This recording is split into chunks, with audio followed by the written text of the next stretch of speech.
rivalry. Back in the gym, working on her pull-up, bang.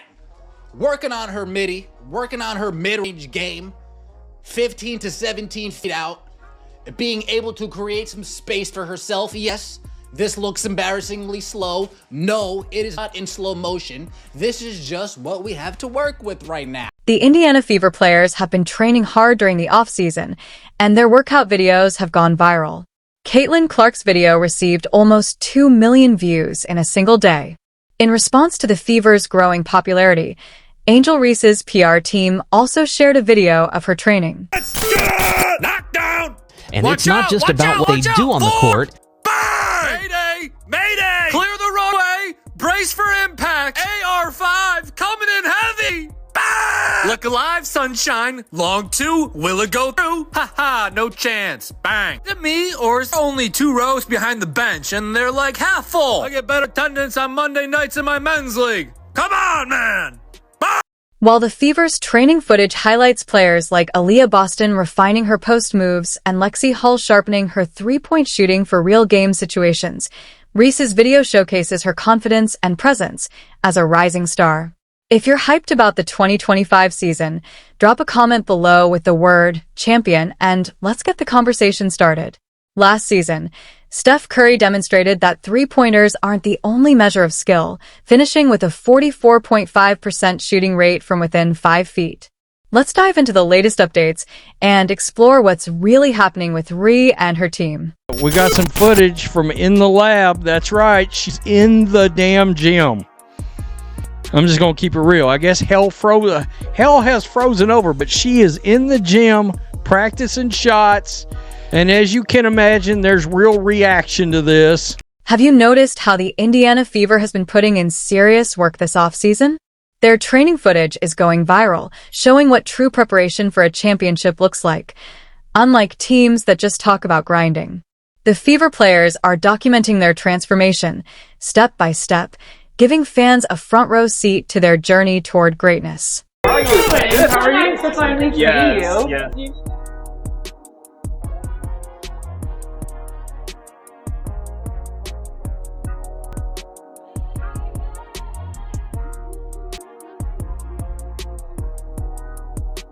The precision in these training sessions is truly something to watch. Rather than just taking random shots, Sophie Cunningham and Lexi Hull are dialed in, working on their three-point shooting, finishing through contact, and adding solid mid-range skills to their arsenal.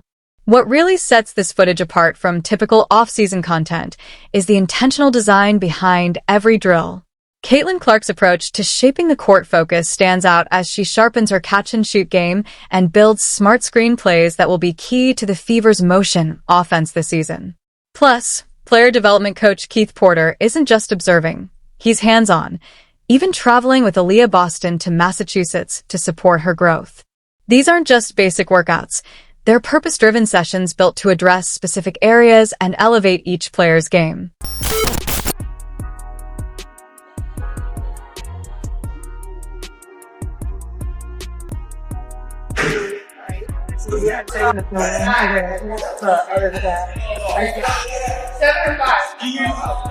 Aaliyah Boston's training highlights a new layer of her strategic development, especially after opponents adjusted their defensive tactics against her late last season.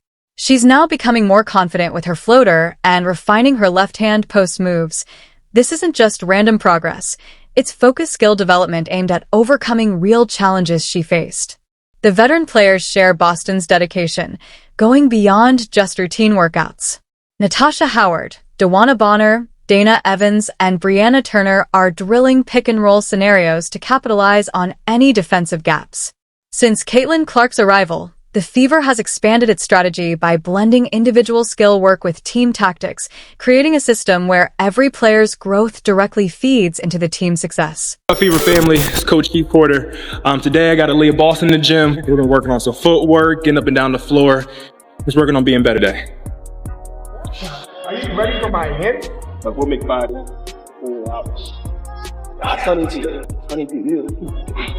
Build them backwards. Yeah. So eventually we're gonna get to like our whole set, but we're gonna isolate every single action and motion. Yeah. So this is just one of those fucked up motions. The way Lexi Hull's practice shots translate to real game situations in these training videos is impressive.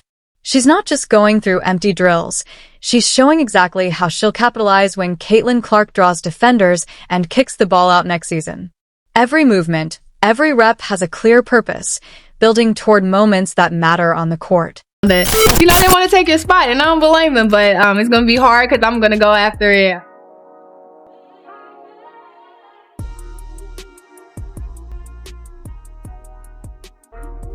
Beyond just improving their physical skills, the Fever players are building a championship blueprint in real time. Each player is strengthening their weaknesses and enhancing their strengths within a carefully designed framework that maximizes their collective abilities. The team is systematically creating an offensive powerhouse, with every element seamlessly fitting into place, not simply aiming to improve, but to dominate. After months of media tours and red carpet events, while the Fever players were grinding in gyms across the country, the difference between real preparation and just putting on a show became clear.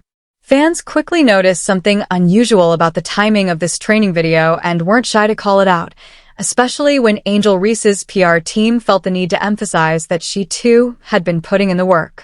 Lexi Hull being back in Indiana in the gym, working out. We saw Keith Porter in there. We saw Lexi shooting her shots. We saw Lexi with reverse layup. Let's talk about the actual content of the video. Angel. The gap between Reese's training and her performance on the court is confusing to both fans and observers. As a 6 feet 3 inches post player, Reese struggled to finish near the rim last season. Yet here she is focusing on improving her long 2-point and 3-point shooting, skills she rarely attempts or makes in actual games. Angel Reese back in the gym practicing the 15 to 17 foot, but we see a lot in the Angel Reese practice footage of her working on this type of game. Right? There's not too many practice videos that have been released on the Angel Reese front that doesn't involve her working with Lisa Leslie, that you see her working on her post moves, working around, finishing around the basket, finishing around. Fans of the Chicago Sky are especially frustrated. Why is this being released by Angel Reese's PR team and not the Chicago Sky? One fan asked. Another pointed out, she clearly needs to improve her inside game, but here she is practicing 3-point shooting when that's not where she should be focusing. This backlash reveals a fan base that understands basketball principles more deeply than the strategies being showcased in these training videos. Nobody's guarding you. There's no chance you're going to get your shot blocked if you take a 3. Nobody's guarding you. There's like no way. How does she get her shot blocked all the time, man? I don't get it. Never seen a professional basketball player make a layup look so awkward, so uncoordinated. Goes off the wrong foot. Call it the poopity scoopity shot. Bang! When little bro thinks he can play against the big bro. Who's your daddy? Bang! Angel, do the Dirk. Yeah, you know, Dirk. That fall away. Do it. Oh, yeah, look at that bag, Dirk. Bang! This league rocks. Notably, Reese's footage makes no mention of the Chicago Sky coaching staff.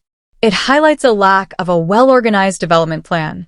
Angel appears to have been handed a camera and what seems like a rush session designed more for social media than real improvement, with no expert guidance or exercises targeting her specific weaknesses. When you consider that she shot a disappointing 44.5% from less than 5 feet, one of the lowest percentages in WNBA history for a player taking that many shots at that range, it's hard not to question why she's focusing on perimeter shooting rather than mastering the basics.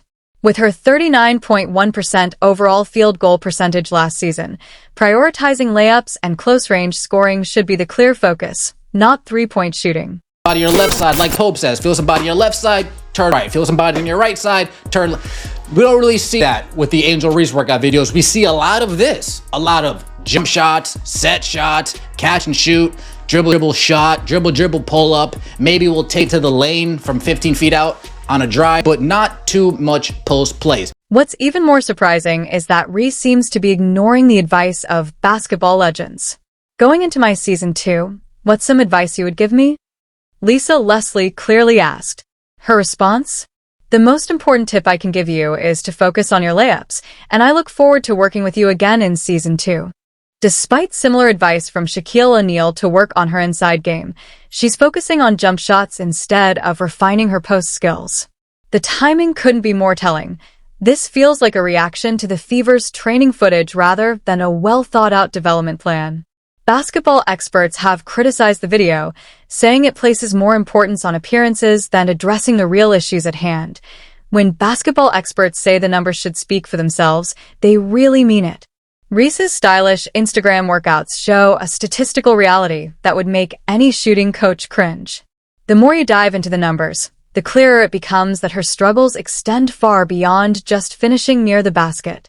You don't need to be a seasoned coach to see that a player practicing the wrong skills when they have basic finishing issues is a red flag. This raises concerns about a young player's career trajectory, suggesting either a lack of self-awareness or inadequate developmental support. For a post player, shooting less than 15% from 5 to 9 feet severely limits their offensive game. Imagine being just a few steps from the basket, but missing nearly 9 out of 10 shots. That's not just a cold streak. It's a serious technical flaw that needs immediate attention. Like, WNBA leveling up and all eyes on her now. I think that she knows that she has to completely restructure her form, because that is not the way to be efficient in the post position that she is in. At the post position that she's in, a layup is supposed to be a given. She needs to improve her touch around the rim, like all over the place, but she seems to take these desperation shots. It's a dazzling, reflected mirage. When these issues occur repeatedly, they create a statistical illusion, one that inflates rebounding numbers while masking one of the most inefficient finishing rates for a player of her height and position. Nearly 40% of Reese's rebounds from last season came from her own missed attempts. Grabbing her own miss is often touted as hustle, but it highlights a deeper problem with her finishing. Reese was my power forward, and he saw this chart that we're looking at right now. And I see that when she's close around the basket finishing on layups, she's shooting 42%. And when I see Camila Carso around the basket finishing on layups, bottom of the chart, folks, she's finishing at a 56% clip. Well, if I'm Tyler Marsh, I am saying to myself, okay, let's make sure that this paint is not congested. So when we hand it to our big girl, when we hand it to our higher pick of the two from the 2024 WNBA draft, when we hand it to the better finisher out of the two, when we hand it to the better player out of the two offensively, let's make sure this paint is open so she has some room to operate. Reese's release point, typically too low and often at chest level, results in a pushing motion rather than a smooth shooting stroke. Professional shooting instructors have pinpointed mechanical flaws that are causing her to fall behind. Her tendency to cross her wrists while shooting disrupts the alignment needed for accuracy, making the problem even more pronounced. These are not small issues, but significant flaws that require comprehensive technical fixes, not just minor adjustments. When comparing her to Aaliyah Boston, the contrast is striking. Boston shot 55.2% from the field in her first season, showcasing excellent post play. A player who consistently converts high percentage opportunities is 16 percentage points ahead of one who wastes them. It's just a fact. She is, it's more than a fact. She is not good at layups. But I was looking at her stats. I jotted some down right here, and she shoots an abysmal 39% from the field. She shot below 50% on shots less than 5 feet away, which is bad. And even worse than that is that shots from 5 to 9 feet, 13. The discrepancy is further highlighted by Boston's improvement plan. Her routines, focused on strengthening her left hand, footwork drills, and touch finishes around the rim, are tailored specifically to the demands of her position. When a 6 feet 3 inches post player with poor finishing numbers spends her workouts primarily on three-point shooting, it signals a concerning lack of self-awareness about her true role and weaknesses. Despite her clear issues with inside finishing, Reese's training revolves around perimeter shots, ones she rarely attempts or makes in actual games. The problem is evident without needing an advanced degree in player development. Great, she can get back to building that brick house on the hoop like she did last year. With her shot release, I don't know how she gets any shots off. Well, you heard what I said. And look, the guy's being objectively just critical when it comes to basketball. With that release, how is she getting shots off? It's real slow. I mean, it's a good question. With limited roster spots and short player development windows, no player can afford the luxury of focusing on the wrong issues. Development, not follower count, is what paves the way for a long WNBA career. The gap between practice focus and statistical reality is not only discouraging, but could also have career-limiting consequences. What Clark and Reese are showing now could ultimately decide whether they end up in the Hall of Fame or become footnotes in basketball trivia. Why in the world are we working on layups, or not working on layups, when you got such a problem and you're so inefficient with your inside ball game? I just don't understand it, all right? Not only that, but that release is still draggy and slow. All right? You're 4. Why are you shooting that far away? I get it. Eventually, you got to develop a jump shot. But you got to get the fundamentals down. It was no coincidence that seasoned players like Sue Bird and Diana Taurasi dominated the game for 2 decades. They continuously evolved their skills, adding new elements and adapting to changing defensive strategies. While Reese seems to be heading in a completely different direction, Clark appears to have an innate understanding of the blueprint for long-term success. Take note of how Clark is methodically improving by expanding her mid-range game, increasing her tolerance for pressure, focusing on the areas that challenge her as a rookie, and finishing through physical contact. This isn't by chance. It's a deliberate evolution, built upon the examples set by many MVPs. Lead the league in brick layups and single-handedly keeping their team out of the playoffs once again. Look, I'm watching for some real interesting things to happen this year. Can she cure the layup issue? That's a big one. Number 2, will the Chicago Sky sideline their real superstar, Carmilla Cardozo, for Angel Reese? That ball should be feeding from the outside in through that big that can absolutely dominate. Despite her growing social media following, Reese's focus remains unclear, and her fundamental basketball deficiencies are still unaddressed. A grim reminder of reality comes from the NBA's history. The league is filled with former top overall picks who failed to develop beyond their initial skill sets after signing rookie contracts.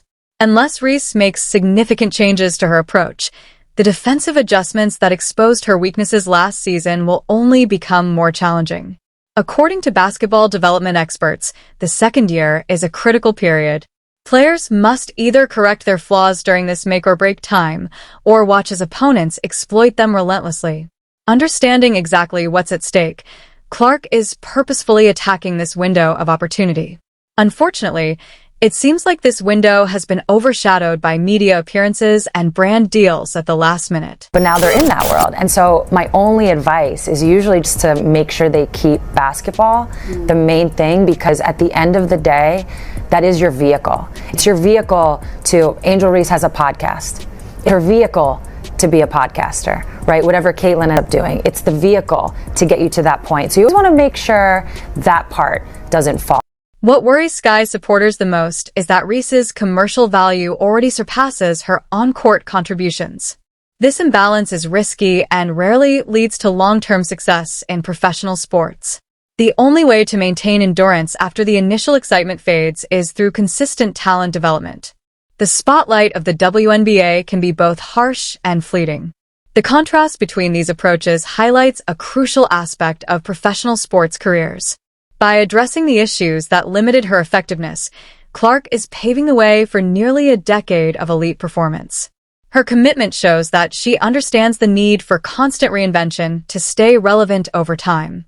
In contrast, Reese risks having her ceiling determined by her existing skills rather than the new ones she develops in the league. Their natural habitat, back in the lab, playing basketball, and it's got to be a scary sight for the rest of the WNBA if she gets even better, because it's not as if she wasn't absolutely phenomenally elite as a rookie and arguably the best player in the league after the Olympic. In addition to viral content, basketball fans who are paying attention to the Indiana Fever's off-season strategy are witnessing the blueprint for a potential dynasty. Their methodical skill development isn't random. It's a carefully planned system where each player's growth contributes to the team's overall goal. The Fever's developmental structure gives each player a clear path to maximize their role within the system, making this approach to team building through targeted skill development crucial as the 2025 season approaches. Fever fans aren't just excited about the upcoming season. They're looking forward to the start of something that could dominate the WNBA for years to come. If you're as excited as we are, leave a comment below with the word champion, like, subscribe, and turn on notifications so you don't miss anything. We'll see you in the next one. Click the video on the screen now.